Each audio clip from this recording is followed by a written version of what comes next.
LEIBAK ki awaba PHIVAM KAYADA MEEYAM ki MANGJIL THADUNA AMADI MEEYAM bu LUCHINGDUNA THABAK TOURAMBA PREPAK ki chairman IBOTOMBI CHUMAN na MANUNG MATAM CHADANA LEIKHIDABA LONA Thingkhraba Lalhoulup Sorepa na Yawol ki Ikai Khumnaba Utpaga Loinana Awaba Phongdorakli Sorepa ki Publicity and Organization Secretary MCI Fabina THADURAKPA cherol amana hai LEIKHIDABA LUCHINGBA asigi punsigi ngallingai gi saruktagi hauna lamdam asigi damak kathoktuna thabak taurakhi mahak yamna pukchel tapa mong hataba tangdu leitana wakhal khanba achumba luchingba amani ngallingai matamdagi kanglei ki saktam ngakna ningtamba ireibak ama oina amuk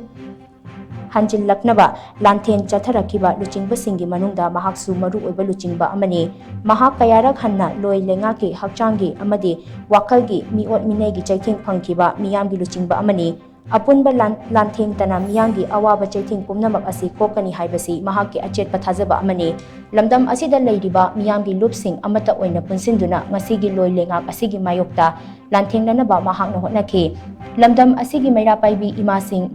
mahiroi naharol sing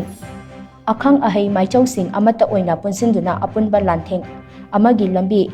yatlamba luchingba amani luchingba asina leikhidaba asi apunba miyamgi ihau amadi yawol ihaugi achawa mangjaba amani mahakna piramba apunba pangal sagan minabagi wakhalon aduda aikhoi khudingmak khudung induna ngasigi miyamgi lantheng asi mangda changsinba haibasina luchingba asida piba awangba thaki ikai khumnaba oigani hainasu cherol asna makhatana phongdorakli